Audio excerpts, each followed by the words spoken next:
Olá, boa noite a todos, sejam todos bem-vindos para mais um momento de reflexão, de estudo da nossa doutrina espírita. Vamos então serenando os nossos corações, agradecendo ao Pai, nosso Criador, nosso irmão Jesus Cristo, pela oportunidade de aqui estarmos neste planeta escola, de aprendermos e que tenhamos forças, que tenhamos luzes para seguirmos na nossa jornada de evolução aqui na Terra. E hoje damos sequência aos estudos do livro Opinião Espírita, de Francisco Cândido Xavier e Valdo Vieira, pelos espíritos de Emmanuel e André Luiz, e o tema de reflexão de hoje é o capítulo 48 do livro Opinião Espírita, Na Luz do Trabalho. Já nos antecipando, é editado por Emmanuel, o que significa o trabalho em nossas vidas, né? A luz do trabalho ou na luz do trabalho. E Emmanuel começa já a reflexão nos falando um pouco sobre a beneficência. E ele diz, beneficência é também, você vê que não é só, mas é também agradecer o trabalho alheio e caminhar construindo. Por que também? Porque se a gente olhar o conceito de beneficência no dicionário, a gente vai ver que é a ação de fazer o bem, a virtude, a prática do bem, de fazer o benefício ao próximo, a filantropia e a caridade.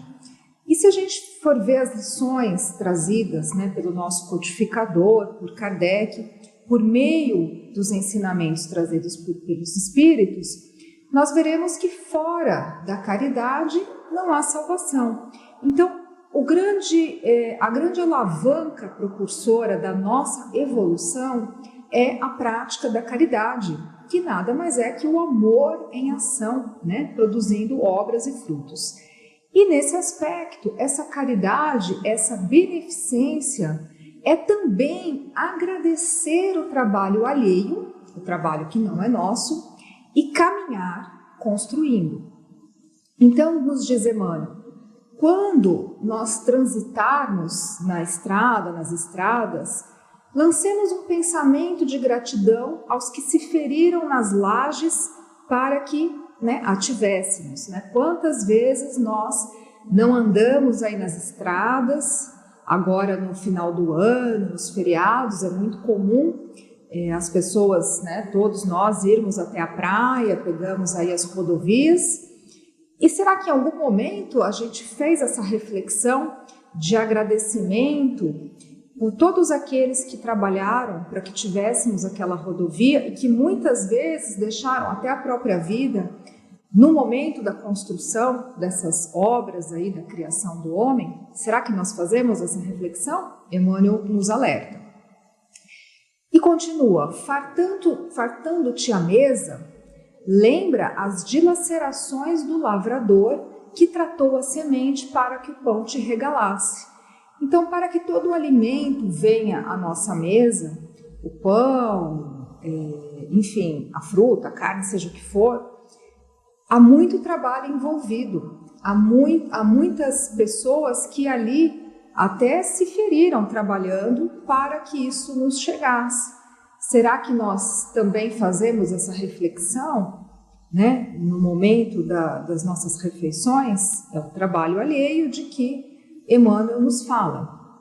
E mais, no simples copo de água que te aplaque a sede, podes meditar nos braços que se conjugaram, nos braços que se uniram em múltiplas tarefas, a fim de que a recolhesses pura do filtro.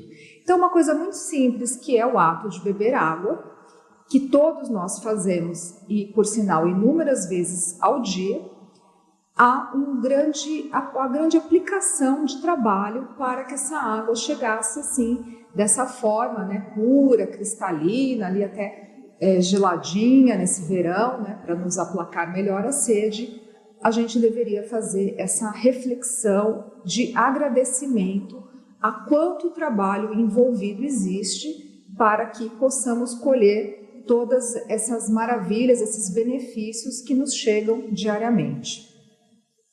Em toda parte, inclina-se a vida à frente de nós, amparando-nos, atenta de modo a que aprendamos dela o dom de servir. Então Emmanuel fala, a vida por toda parte nos ensina o dom de servir. Mesmo o sol, ele nasce todos os dias, nasce, depois se põe e nos dá o calor, a luminosidade, faz florescer as plantas, a frutificar, a termos o nosso alimento, o verme que ara a terra, que depois vai nos dar, né, a semente, tudo no planeta trabalha para que nós também, para nos servir e que nós também tiremos essa lição do dom, da dádiva que é a de servir. Então, Kardec, atento, né, a essas lições, pergunta aos espíritos que trouxeram a codificação, a pleiade de espíritos de alta hierarquia, por que o trabalho se impõe ao homem? Por que o trabalho ele se faz tão importante e tão necessário ao homem? Nós precisamos do trabalho, nós precisamos alimentar o corpo, precisamos vestir, enfim, nós necessitamos do trabalho para a nossa própria manutenção. E os espíritos então respondem, por ser uma consequência da sua natureza corpórea. Então, o trabalho, temos uma natureza corpórea e há também a necessidade do trabalho como consequência dessa natureza. É a expiação, é o resgate das nossas faltas, mas ao mesmo tempo ele é um método de aperfeiçoamento da nossa inteligência. Sem o trabalho, dizem os espíritos, o homem permaneceria sempre na infância quanto à inteligência. Quer dizer, nós não evoluiríamos. Vejamos quanto a ciência, a tecnologia evoluiu, quanto a gente tem no dias de hoje de aparatos científicos tecnológicos, consequência do trabalho do homem. Por isso é que seu alimento, sua segurança e seu bem-estar dependem do seu trabalho e da sua atividade.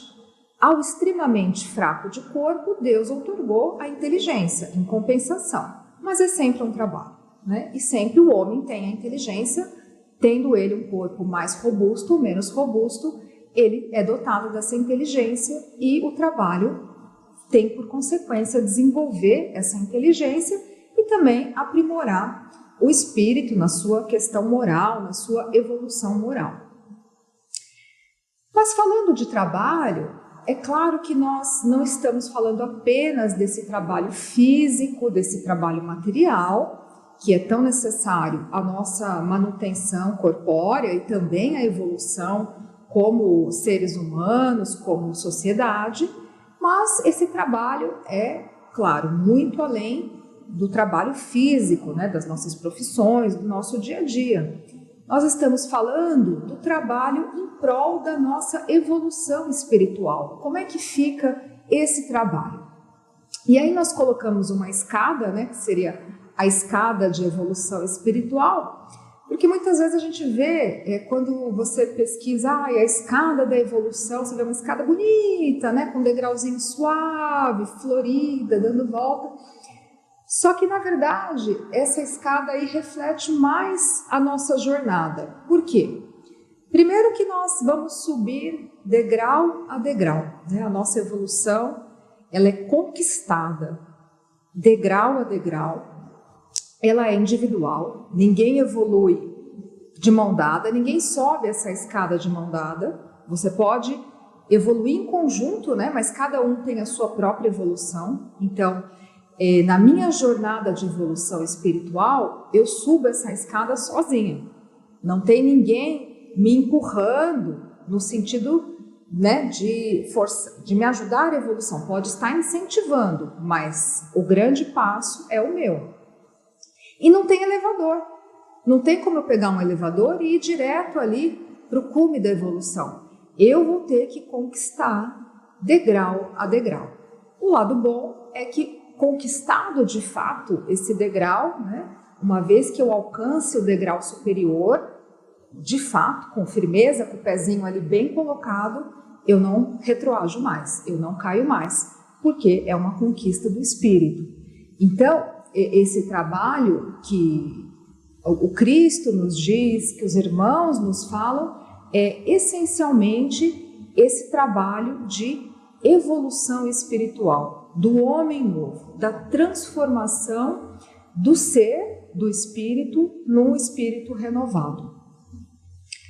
E Kardec, então, atento a essa necessidade que nós temos de evolução, de melhora de nós mesmos, ele também questionou os espíritos. Mas não haverá paixões, quer dizer, vícios, né, aqueles nossos defeitos, paixões tão vivas e irresistíveis que a vontade seja impotente para dominá-las? Então, aquela coisa, né, aqueles vícios, aqueles defeitos que eu quero mudar, mas eu não consigo, né?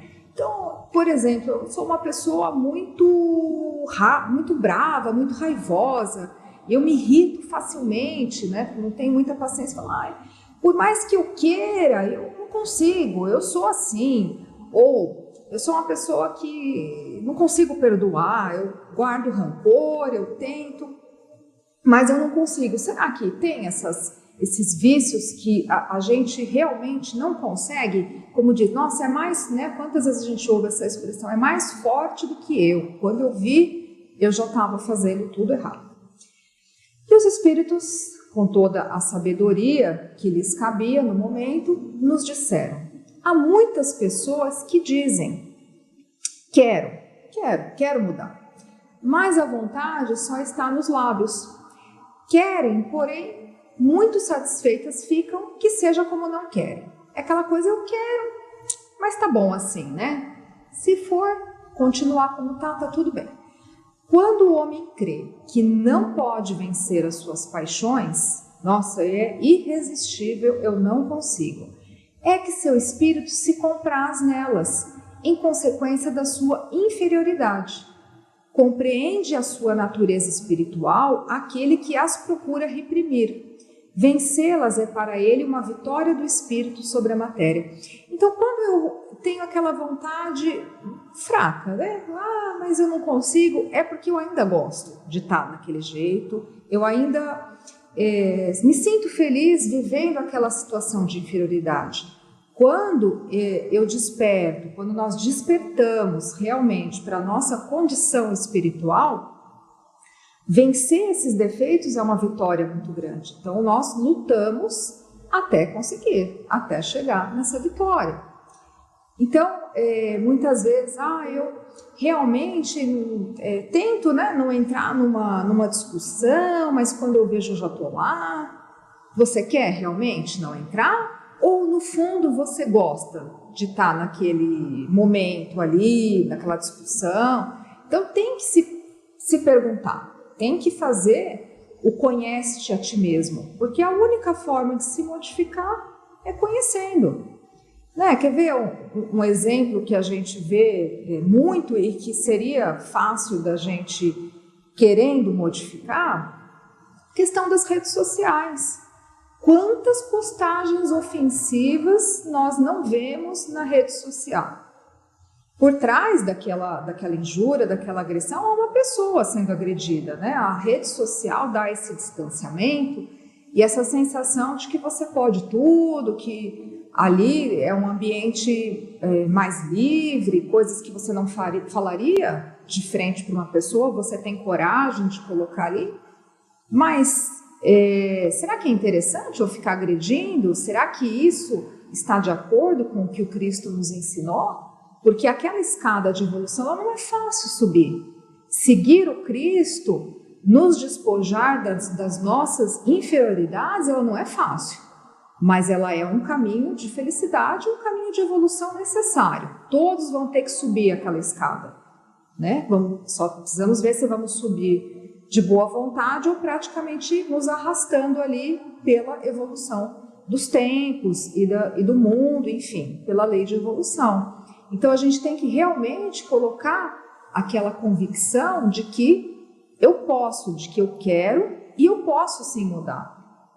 E ninguém nos traz uma lição mais firme, mais forte, além, claro, do próprio Cristo, que é nosso guia, nosso modelo, mas que já era, né, esse espírito de escola quando aqui esteve entre nós, mas dentre os que traçaram essa trajetória de renovação, ninguém pode trazer um exemplo tão vivo, tão profundo, quanto o próprio Paulo de Tarso, quanto a renovação que ele operou em si mesmo para deixar de lado aquele homem velho, aquele homem com todas as suas paixões, vícios e aspectos de inferioridade, para se transformar no homem virtuoso, no espírito elevado que ele já era, mas que ele alcançou ainda mais elevação e evolução.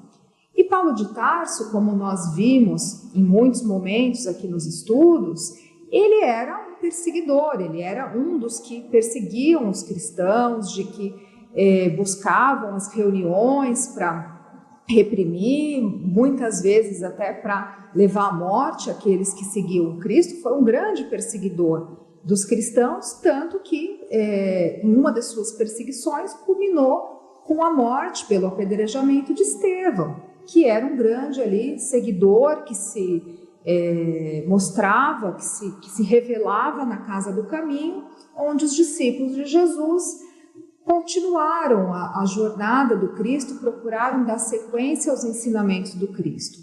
E Paulo, então, Saulo, era um dos que buscavam, que faziam aqueles tribunais de julgamento e, no caso de Estevão, da própria execução, a condenação à morte.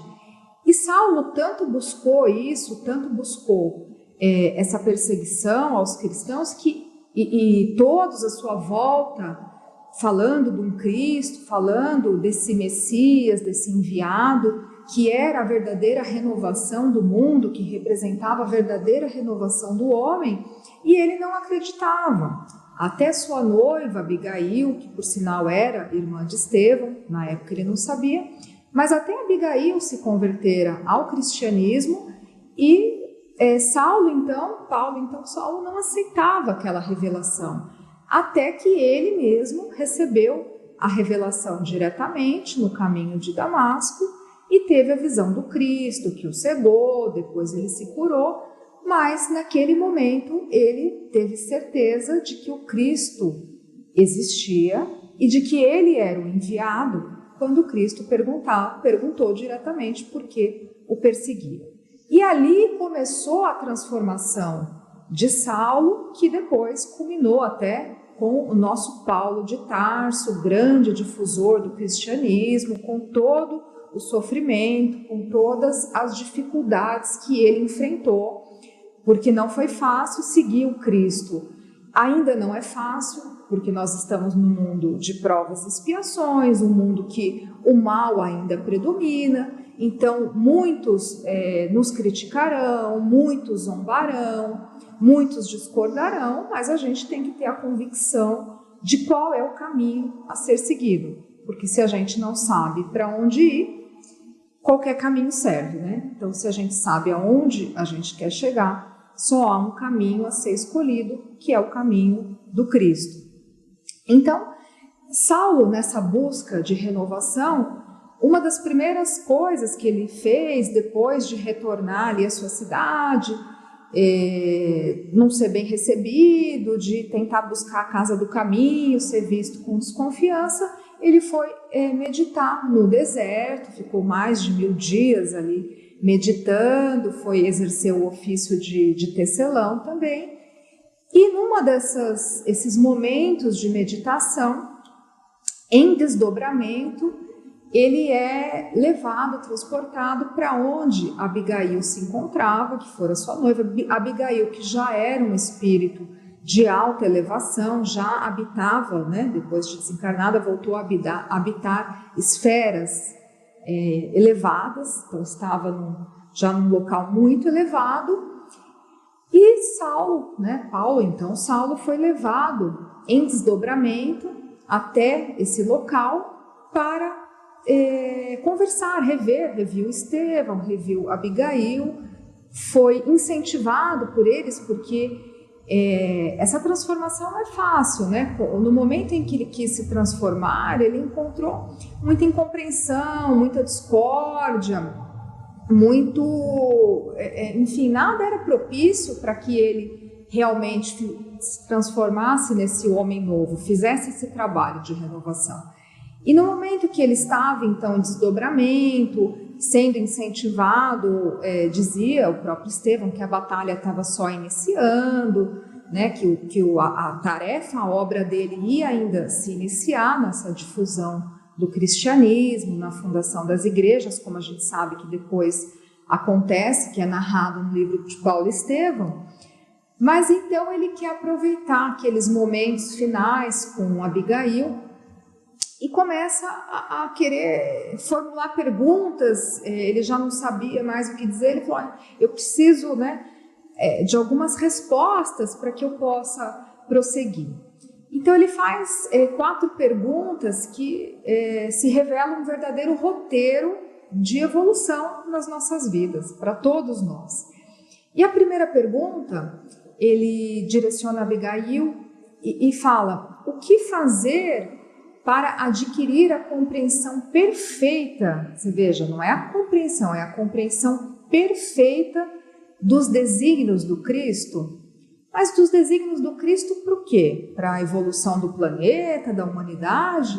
Não, é dos desígnios do Cristo para a nossa própria evolução.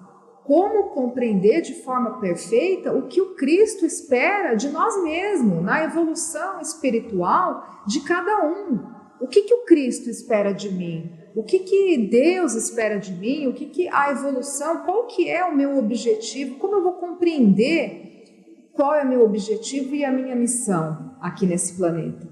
E Abigail responde com uma palavra, ama. Porque a gente só consegue compreender o Cristo e os desígnios de Cristo para nós mesmos se nós amarmos. Só o amor permite a compreensão. Só quem ama compreende verdadeiramente as necessidades de si mesmo, porque a gente tem que se amar em primeiro lugar, e as necessidades do outro. E aí tem um exemplo muito interessante para a gente entender essa diferença, né, do que é o amor e a compreensão que o amor nos traduz, até um exemplo dado pelo Haroldo Dutra em uma de suas palestras, que ele nos diz, imaginemos que a gente esteja com o nosso filho, nossa filha pequena, numa praça, passeando, e a criança começa a fazer aquela birra, começa a dar aquele show. Às vezes vai ter um monte de gente para julgar o que a gente faz, o que a gente deveria ter feito. Tem um monte de gente para opinar, né? Como é que a gente teria que educar aquela criança para ela não dar aquele show. Inclusive, alguns até se prontificam a te dizer, né, o que fazer e não fazer naquele momento. Mas só quem ama aquela criança compreende exatamente o que ela precisa e qual é a necessidade dela. Porque às vezes aquele momento de birra é um momento que a criança está muito cansada, está com sono e não sabe dizer, não sabe nem entender que ela está com sono. Às vezes ela está com fome, com frio, ela se machucou, ela está com dor. E pela dificuldade que a criança tem de expressar e até de entender o que ela está sentindo, ela faz aquela birra. Então só quem ama de fato aquela criança sabe compreendê-la e realmente dá o que é necessário. Às vezes é até uma corrigenda, às vezes até é uma bronca, mas só quem ama sabe, o resto é só palpiteiro. Então, para a gente entender os desígnios, né, de Deus e do Cristo, que é o nosso guia espiritual aqui na Terra, para nós mesmos, nós temos que amar, temos que exercitar esse amor, que não é só convivência, é também, mas é exercitar aquele amor, aquela beneficência, aquela compreensão de que Emmanuel veio nos falando, inclusive agradecendo o trabalho alheio pelo qual nós recebemos tantas dádivas. Então, Saulo, né, depois Paulo, começa a entender a dificuldade da missão. Ele fala, bom, mas o amor que o Cristo nos ensina é aquele amor aos inimigos, aqueles que nos caluniam, que nos fazem mal, que pensam diferente da gente, que postam nas redes sociais coisas com a qual não concordamos. Como é que eu vou amar? Como é que eu vou me enriquecer nessa virtude? Ele pergunta, mas como proceder de forma a enriquecermos na virtude divina? Porque a virtude, ela não se ganha de uma hora para outra, não é mágica. De repente sou virtuoso. Eu tenho que exercitar, me aplicar para que eu me enriqueça nessa virtude. Como que eu vou fazer se eu tenho que amar, inclusive os meus inimigos? E Abigail respondeu, trabalha. Bom, se eu sou, então, raivoso, trabalha raivoso mesmo assim. Se eu sou rancoroso, trabalha rancoroso. Porque um dia a raiva passa, o rancor passa, porque eu vou entendendo, eu vou amando, vou compreendendo o outro, vou sabendo que cada um tem o seu próprio momento de entendimento e evolução, que às vezes o que o outro faz não foi para mim, foi para ele mesmo, dentro das dificuldades que fazem parte da vida dele, e eu vou deixando de ter raiva, de ter rancor, de ter inveja, de ser vaidoso, só com o trabalho. Então, eu tenho uma série de defeitos, não importa, trabalha com os defeitos que um dia eles desaparecem, porque todos nós vamos subir aquela escada, e aquela escada nos vai levar às virtudes, e vamos deixar os defeitos para trás. Mas Paulo então continua. E que providências adotar contra o desânimo destruidor? Claro que a gente começa a modificar, evoluir, vem um monte de gente, para dizer, para com isso, seja bobo, você está exagerando, enfim, aí vai dando aquele desânimo, O que eu faço? Ele fala, espera. Porque você quer que o outro pense igual a você? Quem que você pode modificar? Quem que pode ser modificado por você? Só você mesmo. Eu só consigo modificar eu mesmo. Eu não consigo modificar o outro. Porque o outro tem o livre-arbítrio dele, tem as escolhas dele, tem a convicção dele. Eu quero que o outro evolua, mas Deus fica cobrando que você evolua? Deus fica lá, tá demorando demais, e aí? Vai continuar entrando em roda de fofoca? Você já não sabe que não vai continuar caluniando, atacando os outros na rede social? E aí, seu tempo tá... Não, Deus espera. Por que nós não podemos esperar? E da palavra espera vem a esperança, que é a confiança de que essa mudança vai acontecer. Mas não espera só parado, espera trabalhando, porque primeiro ama, trabalha e tem a esperança. Espere o outro chegar, ele vai chegar também, E queira modificar só você mesmo, porque quem modifica o mundo é Deus. Então não queira modificar o outro nem o mundo. Modifique a você mesmo, como? Amando, trabalhando e conservando a esperança e respeitando o momento de cada um. E aí ele faz a quarta pergunta que ele pôde ali formular naquele momento de desdobramento com Abigail. E ele então fala, mas como conciliar as grandiosas lições do Evangelho com a indiferença dos homens? Como? É tanta lição, é tanto ensinamento, mas... os homens, eles são indiferentes, eles não querem receber aquela lição e muitas vezes nos atacam. E aí Abigail então responde, perdoa. Se o outro te atacar, se o outro te insultar, se o outro não te compreender, no momento em que você está realmente exercitando o Evangelho do Cristo, perdoa. Mas eu vou perdoar, mas foi ele que me fez o mal. Mas não importa, o perdão não é para ele, o perdão é para você. O perdão é para você se libertar daquele sentimento que poderia, inclusive, te atrapalhar a sua evolução espiritual. Você se liberta daquilo. O perdão é mais para você do que para o outro. Às vezes o outro não está nem ligando, às vezes o outro nem acha que te ofendeu, nem sabe que te ofendeu. Então, para quem que é o perdão? É para você.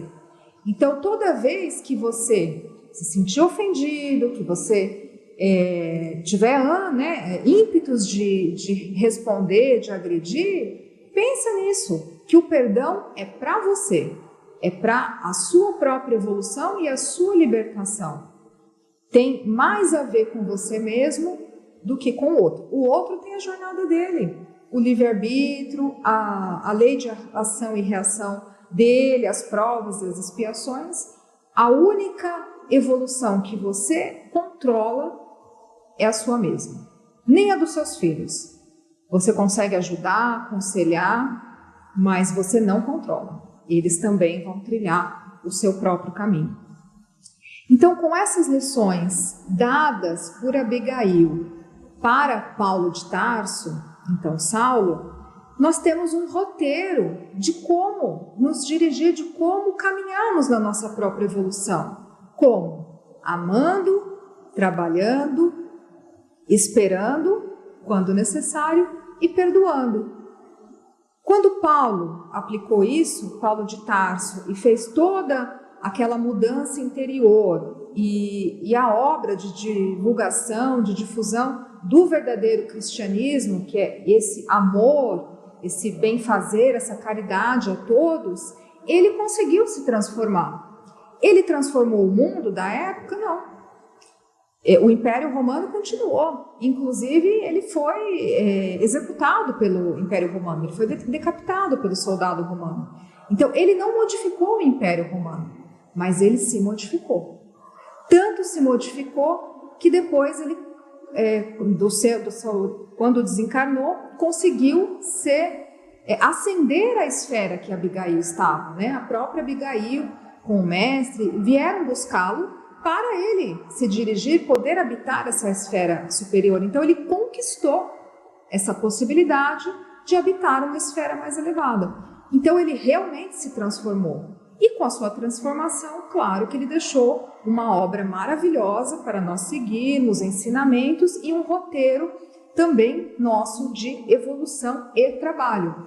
E Paulo de Tarso é essencialmente trabalho. É um dos espíritos que a gente pode dizer que muito trabalhou aqui, que mais trabalhou e ressaltou essa necessidade do trabalho.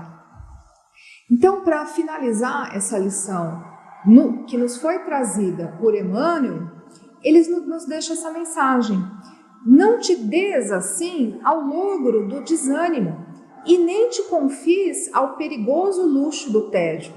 Imagina se Paulo tivesse desanimado quando tudo aquilo aconteceu, quando a vida dele modificou completamente, né? Não teria cumprido toda a jornada que ele tão bem cumpriu, toda a missão que ele tão bem desempenhou. E Emmanuel nos alerta: reflitamos nas forças do universo, que nos servem infatigavelmente sem perguntar. É o que nós falamos no início. O sol nasce e se põe todos os dias. Ele não pergunta se está tudo bem, se hoje a gente está bem, não está. Ele exerce o seu trabalho. E para que a beneficência se nos alteie, genuína no coração, para que ela realmente preencha o nosso coração, qual que é o conselho de Emmanuel? Trabalhemos e trabalhemos, mas sempre lembrando daquele roteiro: ama, trabalha, espera e perdoa. Uma excelente semana a todos, fiquem todos com Deus, até o nosso próximo encontro. Graças a Deus.